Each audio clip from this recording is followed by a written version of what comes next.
lilt, with a patois. I thought tonight that we would get back into the book we have of legends and myths that happen to be from another world. And some of you might be interested to know, there are several ways to look at this, but still regardless, I cannot give the history of how we came about this particular tome. But as far as it being, I said, from another world, it is not something written here by humans, etc., from this planet. But as far as it being another world, since we've been talking about such as that, could I point out the possibility? At first you would think there were two ways of looking at it, assuming that was based upon something valid. That you could think, well, it's either from another place, literally, such as another planet, another world, or another time. Like this is a time machine writ that stories from either the past or the future. If they're from the past, get that at the library. So you'd assume it's from the future. But there's yet a third one. Consider. It could come from what would amount to, based upon terra firma physics, it would be from another reality. And I don't mean that just in a science fiction sense. How about another reality if we get beyond, start going down from cells to molecules, atoms, subatomic level, to quark level, the quantum level, in toto, in general, below that, which would be from literally another reality, but not simply science fiction. It is physically possible, based upon the model. I'm just not arguing the theoretical paradigm of the quantum physics-based universe in which we live, but taking their model, the way they're going, there has to be one below that. And the one below that would really be, I think we'd all agree, even us non-scientists, would be interesting. Because remember the first two were saying that you could have information coming from another time, or literally I could say this came from another planet, space, or it came from another time. But if you got below what appears to be now the underpinnings of our reality, if there's anything below even now what they're mathematically and theoretically referring to as the quantum-based model of a universe, below that, time and space, to say moot and irrelevant is kind of moot and irrelevant. Thank you. I know all these little digressions do a lot of you good, especially those of you who have feet problems. Would I could be of help? Sounds like a new TV show, Podiatrist from Another Planet. Listen, I ain't letting no man with pointy ears fool around my daughter's toes. All right, let's see. Well, it really makes sense because it has no table of contents. Plus, you can read it in either direction. Okay, how about this one? Let's see. Now remember, this is from another place where this is, I will say a little. I do know that this was written with the knowledge of planet Earth. It was written by creatures, by beings, with some similarity to us. Well, at least some of us.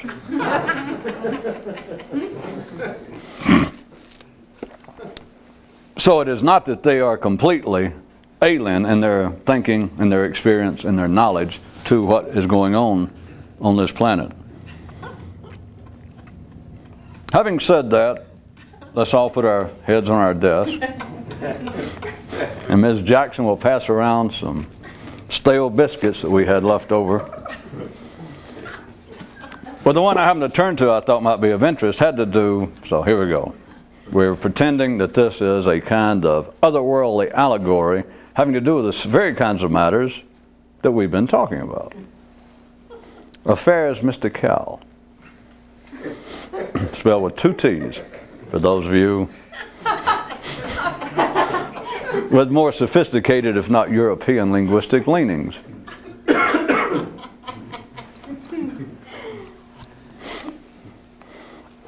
Okay, here we go.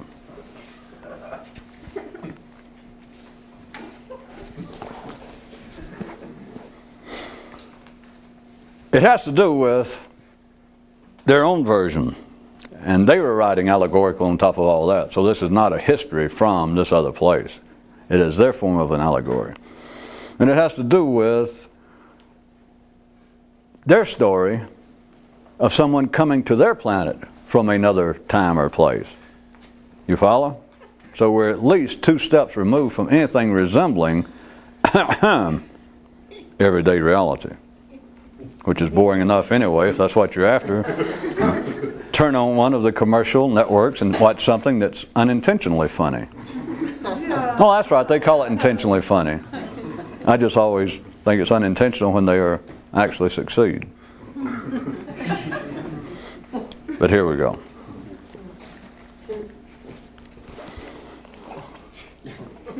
Instead of, I'm not going to read the whole thing, I'm just going to kind of paraphrase it and skip around since see, that's one reason I was killing time is I was reading it so I'd know what it was.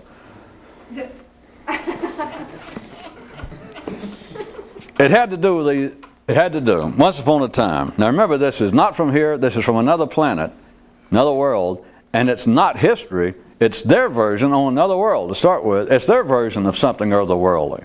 You follow? So to them it's myth. But to us, to you, their existence is myth. Because for all you know, I hate to say it, but I could have made that up about this being from somewhere else. Obviously not that I would. Well, there's certain standards of professional conduct for a lot of professions. It had to do is they had, cheer up, it had to do,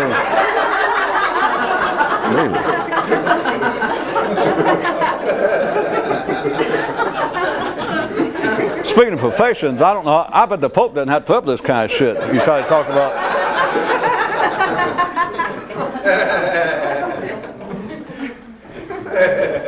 Well, I know politicians don't. Well, they don't put up with it intentionally. They have to turn around their speechwriter and say, I didn't know I said something funny. Here we go. It had to do with what they also considered to be matters mystical. It had to do with someone came to their planet. They've had a history of it, not unlike ours, of beings that seemed to pop up that talked about things that were not absolutely insane from the middle class view. That's not what they call the middle class there, but I'm not going to try to pronounce it. I happen to know it. But anyway, what amounts to just the ordinary populace of that planet. That they have had a string of creatures that suddenly popped up and seemed to talk about things that were of some interest to some people and seemed to verge somewhere in an area that was not even easily nameable. It was not absolutely insane. It wasn't dangerous, apparently. It was not politically terroristic. It was not an affront to their established belief systems in the spiritual sense or philosophical sense. And yet it seemed to have some impact that belied the immediacy of it. That is, according to history, a guy would show up suddenly somewhere, let's say back on their planet, I don't know where it was in here exactly, but one of the stories was some guy showed up, 500 years ago on their world. Now this is their myth, remember, this is not history, but this is their myth. And that he said a few things, a bunch of people got together and they thought about it, and I think they made up some postcards and mailed around to some of their friends that instead of having a great time, wish you were here, it sent little messages that I'm somewhere and don't you wish you knew where I were, and then they're throwing these like little one-line proverbs and stuff. And their friends would go, gee, I thought Ken and Barbie were going to Honolulu this year, but they seem to have left the planet. That kind of thing. So, even according to their historical myth, remember, it's a myth with history in it. That looking back, even their myth says, well, so-and-so happened, there was X number of people, and this guy just wandered around for a few blocks, hung around, and wrote a couple of short pamphlets, and they didn't sell, and he used them, to roll up smokes in, and it just didn't amount to much. And yet here it is 500 years later, according to their myth on this other world, and here we are, a lot of people are still talking about it. A lot of people are still quoting it, and now he's, in a sense, as that old saying goes, sometimes death can be a good career move, that now he's more popular than ever. That kind of thing. No, it wasn't Elvis, no. That's another story. That had to do with bad management, that's why he's worth more. So I heard, that may be a myth. But remember, I did point out the other night, to get off the myth for a second, I should point out, since that is an old one that several people seem to have known already about, sometimes death can be a good career move. I think they use things like, well, look at so-and-so, he was hardly anything when he was alive. You got to watch the profession. That will only work in certain professions. So don't count on it. Because you can stand there, probably enough of you are hip enough and well-read that you could think, well, Jesus is more popular now. Elvis is, by all accounts, his estate is worth more now than he ever had, than he ever made yearly now. He's dead for whatever it is. And Amelia Earhart, look how popular. People talk about her all the time. Back then, she was almost nothing. Judge Crater, who had ever heard of him? Till he died, till he disappeared. Admiral Perry, he was almost an invention of the media. Couldn't even keep his shoes on straight. Couldn't even keep his toes on straight. Now it turns out it was impossible, according to his own journals, that he reached the North Pole. And yet, now you hear his name and people, Admiral Perry, where have all the heroes gone? His career, he's in better shape now, not physically necessarily. Well, probably as good as he was then. There are all sorts of authors, as you know, that are now more popular than they were. Composers. But you've got to watch the profession. I just wanted to point that out because I know that has become almost a truism. And so I was afraid maybe some of you might, be contemplating suicide and think, well, sometimes you keep hearing death can be a good career move. You've got to watch the profession. All right. Olympic runner. How about that? Just for instance, just to show you what I'm talking about. If that was your field, you've got, death can be a good career move, but only while taking into consideration the profession involved. A word to the wise, especially those wise people who are still alive. The creatures that they spoke about that popped up, that seemed to be bringing some sort of unusual message. That according to their myth, that even seemed to be talking about things not absolutely impossible, but things that apparently were just beyond the grasp of the people at the day and at the time that it happened. So what we had, what they called it, coincidentally enough, was mystical teachers, which I know it's a coincidence, but there it is. That's what they called it in their myths. They then pointed out that there were, as they put it, several interesting aspects, if not problems, to these people showing up and trying to talk about something that seemed to be either from another time or another place, either from another world, and a world not so far away as to be frightening and dangerous and impossible to believe, but almost. And not from another time so far removed that anything they talked about made absolutely no sense whatsoever. That it just sounded as though that cannot be, or it's not even rooted enough in contemporary technology, knowledge, culture for it to even make sense. Just almost. So you had what they called mystical teachers, transcendental teachers. They called it several other things, but I won't get into it. Some of them it's not the sort of thing we want the children to hear about. Yeah. But they point out several, you can call it problems or interesting aspects. One is, even though it's the message that these mythical strange creatures on their planet showed up and talked about, even if they were of interest to some people, their myth points out a certain situation / possible problem. And that is, if the creature showed up from somewhere else with a message that nobody ever heard. And just kind of information, which they almost, I'm getting off the track, really? Almost, according to their myths, they almost, it's hard to translate sometimes specifically or to know that you're literally exact, but they apparently almost have a tendency to equate information with consciousness. I know that's pretty strange and I shouldn't have gotten off on it.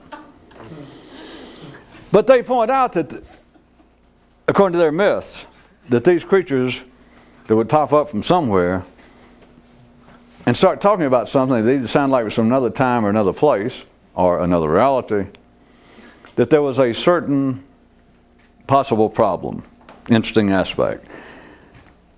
And that was, if this new source of information, let's call it that instead of mystical teacher and all that crap, because that even gives me kind of the willies. Which, don't anybody guess, I know that was the name of one of those characters, but it just so happened again, it was coincidental that it worked out. That if what they had to say was too far removed from the collective reality, it was futile. That it would sound, contrary to what I just said, it would sound as though it was gibberish if it was too far removed. What if it was too close to contemporary reality? Well, you'd immediately have the possibility of it being popular because, people go, oh, yeah, okay. As simple as that may sound, I cannot resist stopping a moment, because there is this myth inside of your own nervous system.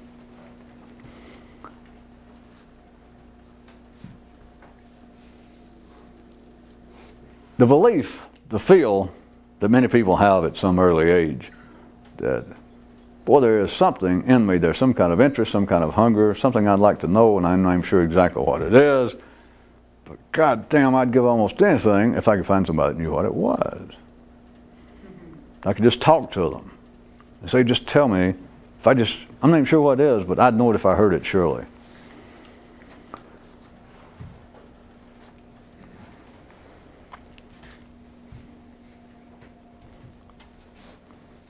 If it is too far removed from where you started out, you would never hear it. If it is too close, if it coincides, what you do, no matter what your good intentions were, is an operation of the nervous system. If it is too close, that is almost tracking faithfully what you already believed, you hear this great new, you figure, you expected, this great new information. And you go, damn it, I knew it. I knew that was it. Boy, I'm glad I heard that. Boy, I'm glad I read that book. Why? Well, it just reinforces what I already knew. I thought you wanted to know something. Well, I did. It's not just a joke, and it's certainly not a cheap shot at people, because I'll assume, for the sake of our one-way dialogue, don't write me. It's all these people that finish high school want to send me all these threatening academic letters.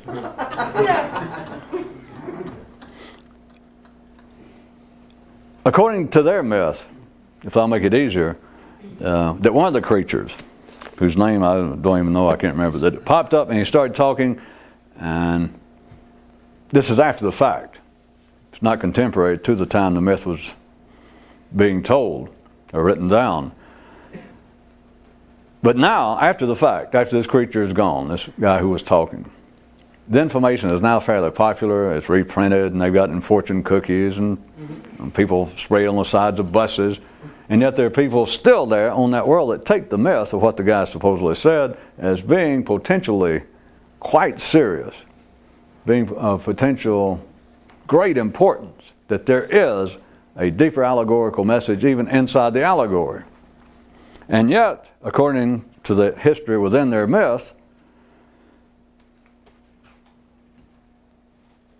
what did those who heard it at the time it was said and went, aha!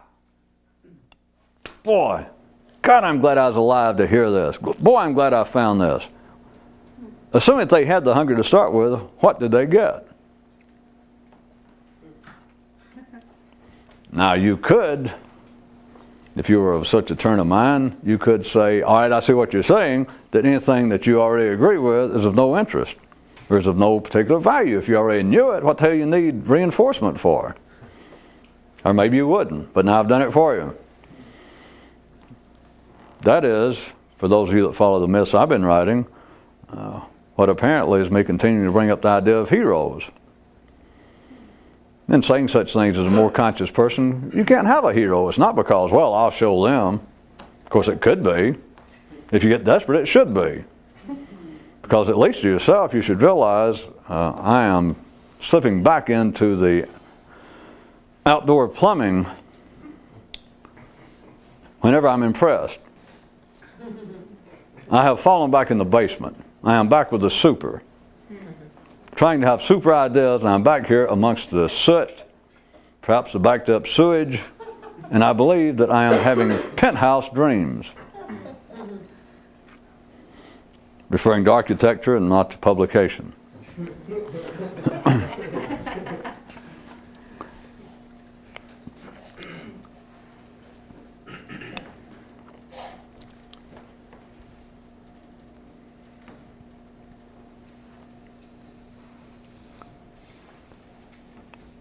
Do you understand that what you're left with, I know this is pretty strange even for Wednesday night. Why draw it and make it worse?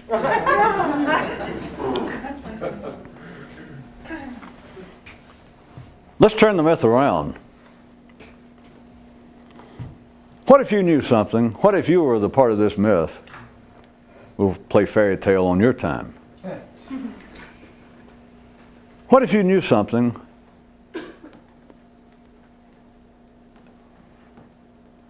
and you ended up in a location no one else knew it? And you looked around and everybody's all right. Hate to point it out to you. They got along just fine before you got there. And again, assuming you're a little, that you know something more than they are. Let's call it you're more conscious, you're more knowledgeable. Let's assume that you're from a few years in the future. In some way you got tied up in some kind of weird time machine, and now here you are in this place. And you can look at it, and what you see is you. What you see is you, speaking generically, now some years back, a couple of generations, let's say, just for the sake of it. And you think, well, things about like I remember. This is how things were 200 years ago. And you think, well, I wonder if anybody would be interested in, so to speak, what the future holds. Not being a prognosticator and not changing your name to Madam Bell and opening up a little card shop behind the bakery. Not predicting the future, but you wonder, I wonder if anybody would like to just understand what the hell is going on here, because everyone, as you know, because it was true at the time when they sent you back here, when you fell in that hole, that everybody at a contemporary time and place, the myth is that what they're seeing is reality. That's their myth. Whether they read myths or whether they write them down and call them myths or not, that's their myth. Is the confines, their intellectual, their neural paradigm and model of what reality is. And so here you are, and you see what it is, and what it is that you step back in the past. And so let us say, so we're still playing about you so that you can think about it, and you decide, well, maybe you go and you hang around a coffee shop at a college. You hang around the philosophy department. You see where the philosophy undergraduates go and drink coffee all night, and then you go there and you hang around, and you ask one for coffee, well, sugar pass it one night. Anyway, you fall in conversation, and you start talking to them. And you find that several of them are very interested in the kinds of things you were interested in 200 years ago when you were in college on your mythical planet. And so you start telling them a little more than any of them ever thought about. The kind of things that they sit around and discuss, the questions, they look at them as actually being questions. They argue. They sit there and they quote whoever's the latest philosopher or theologian or sociologist. that they have read, and they argue about what is the nature of reality, what is the nature of goodness, and the same old stuff that everybody's been doing. You go, well, see, that hadn't changed. And you start trying to slip in little stuff on them. That, in other words, it gets very close to being a real response to the questions that men think they have. That you almost slip in answers. That is, valid operational responses. And the more you slip it in, the closer you get to being an actual response, the less interest they have. The more they begin to look at you somewhat funny, and maybe even a few of them say, what kind of shit are you on? You know? They think that you're got some kind of drug that's out of their leg or something new that they never heard about. So you realize they sit there and they talk in a certain way. They expend great amounts of energy. They're spending some fair amount of their time, their prime years, when they should be out drinking and screwing, and there they are sitting talking philosophy. And so you figure, well, assuming they're fairly reasonable creatures for this time, then they have a real interest in this, and they discuss it. And I'll sit there with them, and I'll wait all night, and then I'll slip in, and I'll just go, well, did anybody ever think of so-and-so? And I just slip it in, I go, no. But the closer I make it a real response, the less positive response they have to it. If I just join in, and if I talk the same sort of thing they are, if I just ask the kind of questions that, I'm speaking for you now, this mythical character, and you think, well, if I just throw in the kind of questions that I used to sit around and talk about 200 years ago, back when I was an undergraduate, up on planet X or at time Y, if I do that, they go, yeah. But, and they'll keep carrying on. But if I start slipping in the ones that come close to being a response, it's like I stuck this spear in the wheels of a wagon. Everybody goes. And let's assume that you had enough sense that you did it gradually. No. That at first you sit around and you talk their language. You sit there with the ducks and you quacked. And you hung around a while and they got used to seeing you. And you started picking out the ones that seemed to be the most interested in what they were talking about. The questions about what is life, that is the nervous system trying to analyze itself. And so when it get just right, you start slipping in more than just a quack. You begin putting in a quack with a certain kind of quirk to the quack. You threw in something besides just a quack. You threw in maybe part of a pith viper's hiss on top of the quack. I got it. Black Sabbath philosophy. You kind of mask a message on the record and you send it in to them. It wasn't worth the effort. All right.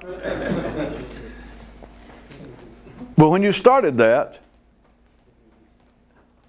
your part of the conversation seemed to slow down the flow. Now remember, we're talking about people that is as serious because, again, we'll assume that all of you had your own version of that one way or the other, whether it was in college or hanging around with your fellow dope heads. That kind of day, that kind of time you were growing up, and just sure that you were meant to be a mystic or surely you'd be dead. And up there and, with Lefty Frizzell and Elvis. That's a real weird planet. And so we're taking it seriously. Because if we're going to use an example, we've got to use that time seriously, because once you get past that age, forget it, with ordinary people on this planet and that planet. But you find out that if you put in anything that is an actual response, which is reflecting what they're asking now in their nervous system, reflecting what they will know 200 years hence, just making up these figures. That is where you came from.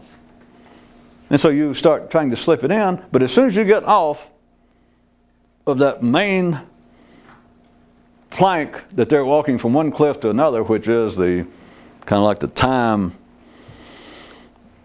sequence or chronology of the continual collective growth, the generational growth of the human nervous system, if you get off of that and you start actually responding to the questions that they're asking, once you start that just a little bit, the whole game shifted. The whole mood there at the table, you and the guys, you've been sitting there every night for a month, and the first time you did it, you realized it. There's no big thing, they didn't throw a fit, but as soon as you did it, the rhythm, the tempo, the rate at which fungus grows on the human nervous system, it all seemed to get temporarily interrupted. I guess sort of like a a subtle earthquake down in the caverns in which Mr. Rogers and his crew grow mushrooms. It's just a small one.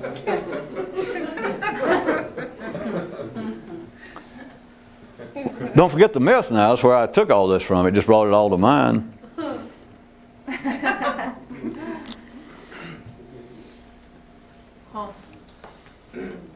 Let's assume that you carried, that the crew stayed together and they continued to meet.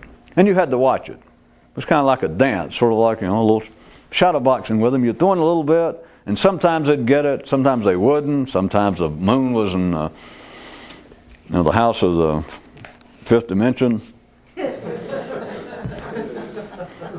I don't know. Things that sometimes the vibrations in the world wasn't right. Sometimes it was rainy. Sometimes instead of the 6 guys are always there, there were only 5 of them. Who knows what, right? But you find sometimes you could do it. Sometimes you slip one in. Sometimes you got a little bit better, and sometimes you'd even know it was a waste of time. You could tell just as soon as you got there. You just knew, I can't say anything tonight. But assume that it got to where you could, in a sense, play toreador, that you could sort of dance, fade around with them, and sometimes you slip in stuff, and sometimes, it might, out of these 6 guys, let's say, 6 people, that sometimes one of them would get it more than the others. Sometimes that same guy, as soon as you saw him, you knew that he was dead that night. But it was like you could continue like just a little bit, here and there. But there were continual, absolute, physical, because we're not talking about anything spiritual, metaphysical, just because we're talking about myths. We're talking about the literal, physical, material reality. You very shortly discovered there's a point, taking these 6, let's say that was the 6 brightest nervous systems on that planet, just for instance. And you realize these 6, on the best night, that all of them just got through getting laid 2 hours before, spring break's coming up, nobody's sick, it's the best of all possible worlds, forgive me, Voltaire. Well, there's you and this 6 guys sitting there at Denny's, and yet you understand, if you use them as being archetypical of the best intelligence of that planet, at that time, you do understand, you would see very shortly, there is a point, an absolute physical point of the passage of information past which I cannot go, or past which they will not hear. Literally, taking them, that 6, and I could say the whole planet, but taking those 6, assuming that they represented and could function, when I say represent, not just symbolically, but I'm making it 6 people instead of the whole planet, that those 6 at their best, even though each one of them individual, let's say, at certain times you've been able to slip in stuff at certain times that one of them that night would hear. Maybe the rest didn't even hear it and they were in the bathroom, or they just didn't hear it. And one of them would, he'd think about it for weeks. In other words, he heard something that went just almost past the horizon of reality. Now, I don't mean, remember, because you people have been around here enough, although we have difficulty talking in English. It's not that you're just talking insanity. You understand, you know better than that now. That's routine, that's chump mysticism. If you started telling them, well, you guys wonder about what's the meaning of life, I'm going to tell you the meaning of life because I have people from the Andromeda strain visit me, and they've told me the secret of life, and I'll tell you what it is. You wouldn't even have to go any further than that. Assuming that those 6 were, as I said, what they represent, they would decline. They would probably move where they meet at night. So, we're not talking about that kind of pushing past their model of reality, their maps of how they think, because that still fits the maps. They just don't want to hear it. They just think it's impertinent. They just think it does not represent any line of thought that could be profitable to our particular interest. But it makes sense, you understand. It's just like, let's say they don't believe it. But it makes sense. You say, oh no, it's a thing that looks kind of like a flying, well, it's sort of like, it's either a Kaiser or a Danish without raisins. And it lands, and these little creatures come out, and they got 4 arms. Now, you can say that's insane, but you understand what 4 arms is. That fits into your model of reality. It's just you don't believe it. Just you understand a creature with 4 arms, and it's, a flying Danish, right? Well, we got to go. We'll see you later. So it's not that kind of insanity. It's not that kind of pushing past reality, because that's still reality. That still fits their model of reality. But what you're trying to slip in is not that kind of insanity. It is just pushing at what is physically, or if you want to look at it another way, at a subatomic level. At the sub-quark level, it is getting past any horizon of reality. And yet you push it up, just right there at the edge, and as I said, you catch on that between the six, let's say, they can now hear more than they did when you first met them. They are, this is not literally true, but it doesn't matter, it won't hurt you. Let's say now you can go a millimeter over the actual literal edge of what is intellectuality to those six, or to humanity. Let's assume that we're talking about this planet in our little story. You can take them a millimeter past what reality was. You understand? That would be astounding. And it's not true, but we got to talk some way. It is astounding if they could do that. Because, well, everybody knows it's astounding. That's not because I say it's astounding and do a damn gesture. Anybody that's ever had an experience, everybody's, the first time that you're on the right kind of dope trip, if that's what it took, or some sort of mystical experience that actually ignited the circuits in your own brain that took you past, let's say, February 1994, if that's when it happened, you were doing the same thing. So you know it's possible. Many people know it's possible.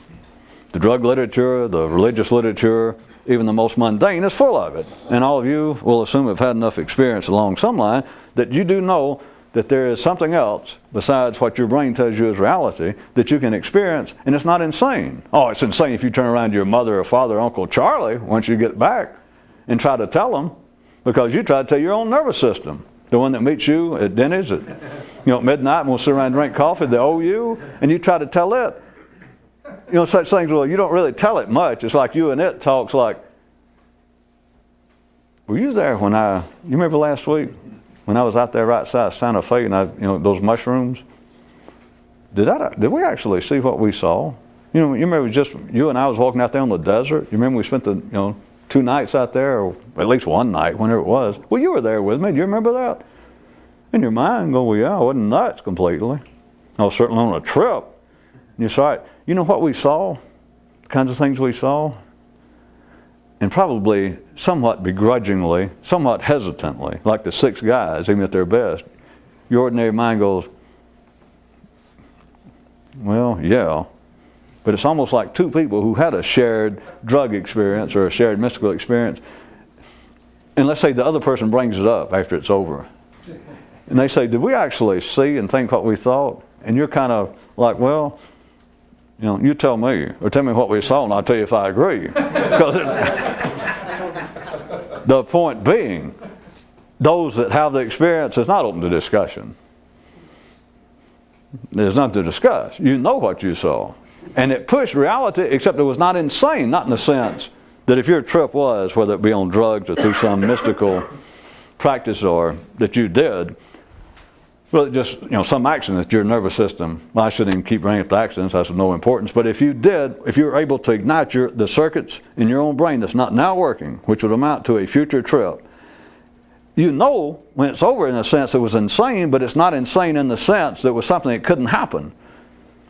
It's only insane in the sense that it's quite common, even people do it on pot. It's something as innocuous as that. Is they will say, I looked around and I realized that there's a connection between people, like between me and my girlfriend. I've been with her for 5 years, or me and my best friends. I still remember the first time I ever had some good hash, and I suddenly looked, and it was, of course, this is after the fact, is when it begins to be almost Bible, and if you try to explain it to you, it's like, well, it was almost like there were invisible things between us all. I know it doesn't, but it's like my girlfriend or my friends. It's like they would move, and it's almost like we were laterally connected puppets. It's not that they were controlling me or me controlling them, but like everything they would say, everything they would do, it was like this thing going on, and we were all connected. And I even turned around. You remember we came back from the donut shop, and we'd sit there at the traffic light for 2 hours waiting. And you remember that cop?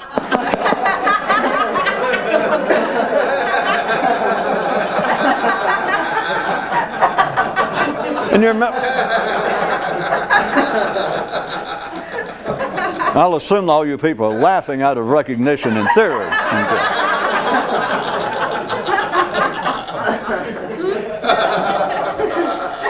At any rate, you do know, in a sense, that's insane. In a sense, that's insane, except there's no question in the person's mind that did it, that had the experience, that happened. After the experience, that's the difference between 200 years from now. That's the difference between here and another planet.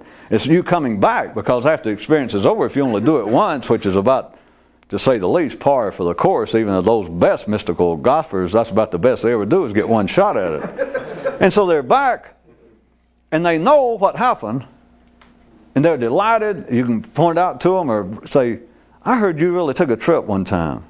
And they would just beam. It's just almost like they look like a Michelangelo painting of, the halos and the biblical saints. I go, yeah. Why, did you ever do that? And yet they cannot explain it. You cannot translate that which happens on another planet to here faithfully. You cannot translate that which happens 200 years in the future to now. Except it's not insane, but if you try to explain it, it's insane. Well, I wasn't going to get stuck. There's still a difference. Maybe we'll do it again. I was saying it's not insane in the sense of somebody saying, just an ordinary guy, to go, well, people from another planet land in my backyard and talk to me. That's not really insane, because it could happen, but your feeling is it doesn't happen. What we're talking about, though, this kind of information, you are pushing, and I can't give you an example, see. I can give you an example of that sort of thing that I made up, and it gets a little laugh, but I assume you get the point, that a man tells, if you told the guys there at the coffee shop, I know some information, the kind of stuff you guys talk about, and they go, yeah. I know some things you'll never hear in a book, you'll never learn here at college. And they go, yeah, what is it? Well, I have this thing that looks like a flying kind of a Danish without raisins that lands in my back. And they begin. You go, no, wait till you hear what they told me. They don't want to hear, because they don't believe it already. But understand, that's not insane. It's just unbelievable.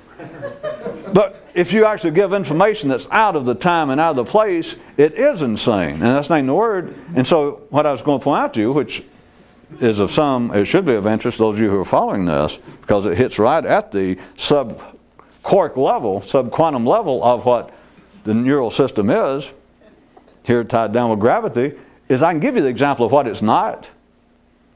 That kind of information is not, and it does not strike people that way. It is not saying, hey, people from another planet on a flying Danish land my backyard.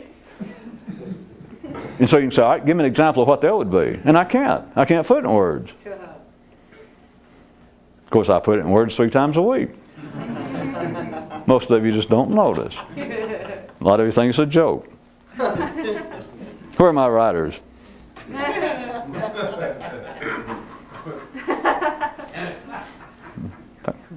Well, I was going to say, shit, I hadn't seen him in like 30 years. I just thought about it. Oh. I guess they went home. Thanks a lot. Leave me a ticket or something.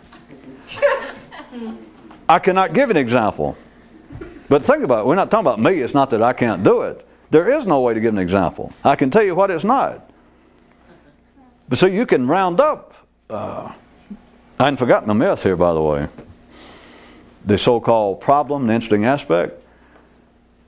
Even on that planet, and you certainly could here, if you do that, which is unbelievable, if you put out big posters and announce lecture by Mr. So-and-so, who is visited now constantly here in the fine state of Oregon by people from another planet nightly, you do know that you'll get a crowd show up.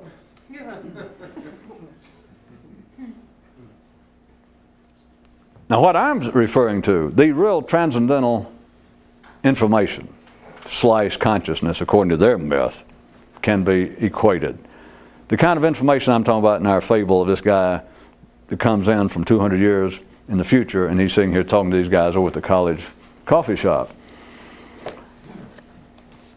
If he put up a poster and said, see, now here's where it's getting interesting, because I can't tell you what it said, and you got to fill it in. If he put out a poster trying to say what it was that he wanted to tell them, See, there's several things. One is they wouldn't show up. Nobody'd show up to hear it. But, wait a minute, it gets better than that. They wouldn't show up. But okay, maybe they did. I was afraid nobody'd get that. That's not the end of it. See, that's already a step below. That is already further expanded below. That is subquantum right there. I'm not being linguistically cute. I'll do it again. That wasn't the point. I wasn't stopped yet, but since many of you had severe tire damage, if not a flat there. If we're not getting into the poster yet of what it might say, but if this guy, rather than saying something unbelievable, if he actually was going to try and get a crowd just to show up and try to impart some of the information, some of the reality, just a detailing. We're not talking about some kind of insane knowledge, insane notions, but him actually trying to impart the kind of data and information known 200 years in the future. And he puts out this poster. First I said nobody would show up. I should have waited there and let some of you think on it and go, Now I said, okay, maybe they would. If I'm not being, I already warned you, I'm not being cute and I'm not just playing with the King's English. That's possible. At first I'm telling you, well, it's me making it up so I can tell you this. First they wouldn't show up. Okay, but second, if they did. See, you're so used to hearing it, you're missing it. You're going, well, you're just giving me possibilities. No, I said both. I didn't say alternative. First off, if he did it, nobody would show up. Okay. Second thing is, what if they did? But see, your mind, you put it, even though I again give you a warning, you put it in either or. I mean, that's all the human nervous system can do when it's run on the polarized energy, indicative to this great planet. You go, well, it's got to be. You don't have to tell me. It just does it. It's like having one of these little coin changers. A quarter goes in, and it just either, let's say it just does quarters and dimes. Gravity pulls the quarter down at the right slot. It starts off, you got one hole. You can drop quarters and dimes in it. You don't have to worry about it. The thing's smarter than you are. Hate to think about it. You can close your eyes. It's this little plastic thing, if you had never seen them, and you put your quarter, and you suddenly hear clink. You can put this in the bank. You turn around, and that son of a bitch and quarter will be in the son of a bitch and quarter slot. Because after you put in the big slot, then it splits into two slots, and one's just the size of a dime, and one's bigger. So I can say, all right, first off, if this guy puts out a poster and says, and announces that he's going to talk about the kind of stuff, not, little four-armed raisins off of a Danish that lands in my backyard. Now he puts down that he's going to talk about actual knowledge, not knowledge of the future, but knowledge from the future, data that will be known and accepted as reality 200 years hence. Let's say he gets on a poster. First off, nobody will show up. All right, you dropped your quarter in. All right, secondly, when they do, if they do, all right, to you, well, all you mean is it went down in the quarter slot. It went to both slots. Yeah. I knew it. Well, maybe you could wire me a ticket. All right. But see, that wasn't even the point. I was just getting to the point. Here's the real point. Both of those could be true. Well, I can do better than that. First off, nobody'd show up. Now, I want that established. I mean, you can get that. I'm sure you understand what I'm talking about. Nobody'd show up. Okay, secondly, they do show up. Yeah. And he goes ahead with it.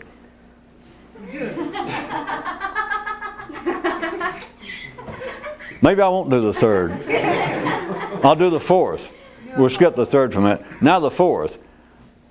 He couldn't put anything on the poster to start with. I mean, the question of me saying, well, first off, nobody show up. Well, that's kind of misdirecting if you're dealing with time and space. If you're dealing with a 4D world, for me to say first off, because that makes some sense. The mind goes a sequence. You got to drop the quarter in somewhere. You got to drop in at some time. So I said, first off, they won't show up. That wasn't the first off. The first off was when I said, all right, he puts together a poster that says what he's going to talk about. See, that's already untrue. That's already impossible. But we skipped that. I just said, all right, he does that, and first thing is, nobody will show up. That wasn't the first thing. First thing was he couldn't put up the poster. So why are we talking about nobody show up? He couldn't put it out a poster. Is there any chance that anybody understands that all this myth, I got to tell you the truth, I don't even think this is a myth book. And I was just making all that up. And all that is somewhat irrelevant if you know how to, it's irrelevant in the sense that the purpose was not to convey a tale. If there is information that is mystical, that is transcendental, that is, if there is a soothing balm that is in the form of information that would calm, that would feed the hunger that real creative, real artiste, real hungry people have when they're young. The danger is some of you getting so old, when you get past that age, it's almost impossible to get it going again, is one reason that we're doing this.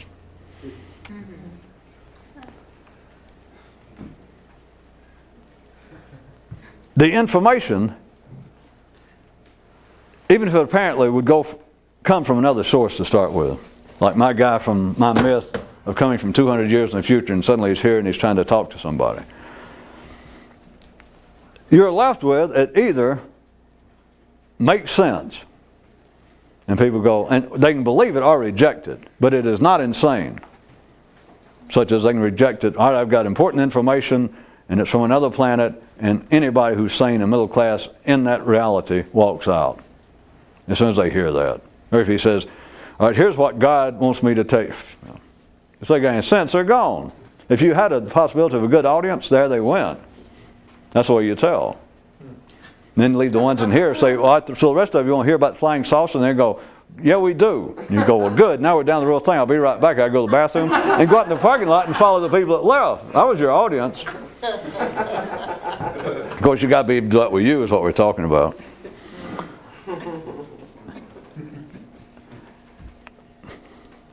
If there's information, if the dreams that everyone had, like my 6 guys from the philosophy department there at school, or we'll assume all of you and anybody who continues to follow what I've been doing in print and on the tape, the whole idea of the mystical quest and etc. That, the very thing, and people know it has to be in the form of knowledge. I keep, in a sense, trying to slap your head around and get you looking the other way about it's not in a book somewhere, and it's not hidden in a cave in India, and it's not some few words that were written down by the 3rd Dalai Lama. And it's nothing like that. And yet it is in the form of information. But it's not in a secret word. It's not in a secret book. It's in the form of information. What else can it be? If you think it's anything else, then you're too childish to even fool with. No offense, but you're still thinking very childish, because the other alternative is, well, wait a minute, it's a magic pill. That it is a physical something.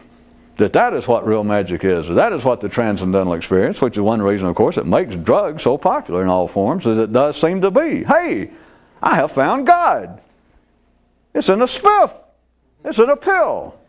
Now, of course, you got any, even would-be mystical sense, you get over that after the first 1 or 2 times of undertaking this divine Eucharist. Because after about twice, it's like, where'd God go? It's the same shit I got from the same guy. But now I don't see it anymore. I don't hear it anymore. Right. But at any rate, that is the childish way. So if there is something to all the dreams of some great mystical, transcendental, mythical even quest of something a person could do, it has to be in the form of information, or consciousness, but information as opposed to a pill. It is not something you're going to partake of, to drink, to smoke, to eat in some great holy initiation, some ritual, some practice. Many people still believe that. The world is absolutely full of them, and all it is just, it's a childish view. It's just, at any rate, that's not our problem. I just want you to understand. So I'm bringing that up even on the point that I apparently, in a sense, continue to kick around the idea of, hey, how about people that save up and quit their job and travel to go find a secret book? Or believe that there's some yoga or somebody somewhere that knows the answer, but knows the answer on the basis that if you get there and go through enough rituals or give him enough money or really plead him enough, he'll say, okay, here's the answer. The people that really know what to tell you, watch out in your backyard, because it'll be the Danish that does have raisins. See, it is not an answer like that. But in spite of that, what I want you to see, as opposed to it being some physical entity, of it being an absolute pill or a drug or a food, it has to be in the form of information. So that's what it is. But then the information, there's only so much you can swallow. You cannot make a quarter fall down that dime slide. That is the reality of the human intellect at any particular time. So you try to tell somebody something. If we're back to my mythical figure, my illusionary figure from another time. If he tries to tell him something about the best he can do, and I already admitted to you that I was exaggerating that, is you can get somebody that much past, and not even constantly, once if you were lucky, that you can get one of those guys, or take those 6 guys representing the planet's intelligence at that time, their level of information gathering, information acceptance, is as big as their quarter hole is in their brain. You can put it in, and you can almost take a quarter and add, I guess, in the diameter, just, an infinitesimal amount, and one of them, every now and then, the damn thing will go in, and he'll go. It's like almost like bingo in a game, or it's almost before the thing said tilt, you almost made it run up on the pinball machine. I know I'm behind the times. You kill more Mario Brothers, to say more than there is, whatever it is. You almost make something larger than a quarter go through the slot. Almost. Other than that, what can you tell anybody? Now back to you. I assume you all followed that. If not, let me make it real quick. If Buddha from another planet, if somebody that knew everything suddenly showed up here now, and I don't mean just in some crude sense, but just showed up to a select number of people. They sent word out. He made everybody agree to show up somewhere, and he came. What do you think he would tell you? And if I tell you beforehand that he knows exactly what you will know, if he told you anything that went almost immeasurable, a demonstrative, an experiential degree past your own current paradigm of reality, you wouldn't hear it. Absolutely would not hear it. The words could make sense, the sentence may be in some kind of sequential order. You doubt it. I mean, if it doesn't seem to have any practical value, here's what you're faced with. Look how long many of you have been involved with, more or less wandering around this kind of, let's call it the adventure, the quest, the interest in this kind of thing. And look how much you think periodically to yourself, how much more you understand now than you used to, how much wiser you are. No great vain sense, but that you now understand more. You just simply are, you understand more, right? What is your paradigm of reality now? Not trying to give you the blues, because it's good news along with the bad, if you call this bad news. It is about exactly where you started. Because anything that you know now, let's take your view of it that, no, I know a lot more. Okay, you know a lot more. And what you know, I'm talking to you now, generically, figuratively speaking. I say, so you do know a lot more. Oh, yes. And we're not talking about dry academic areas. We're talking about that kind of affairs, metaphysical, etc. Yes, well, I understand what you're talking about. So you do understand more now than you did, at least some. Well, yeah, I do. How has reality changed for you? You couldn't answer, well, if you could, by God, I'll buy you coffee later. It's kind of a joke. The truth is, you've got to understand yourself. You say, well, I learned more. I know more than I did. Do you? The bad news, if you want to look at it this way, is you don't. Now, some of you may do, but you wouldn't have answered that question. You wouldn't be playing along with this. Because anything that you know that you would truly say, as sincere as you could be, that there are things now out of the ordinary that I know that I didn't know. No, you don't.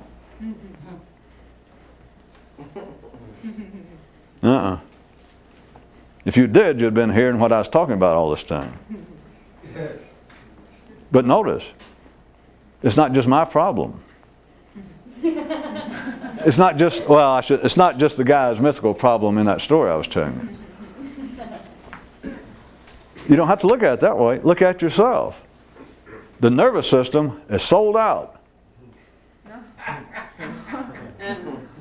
You had to establish, you had to become sane enough to even be sitting here and hear the bad news at this age now. At your time and place, you had to become locked into that mode of thinking, that reality enough to even be here now to hear, boy, have you wasted your time? Or boy, have you missed it? Assuming that's true. That's the bad news I was saying. The good news had to be that you were sane enough to be able to hear that.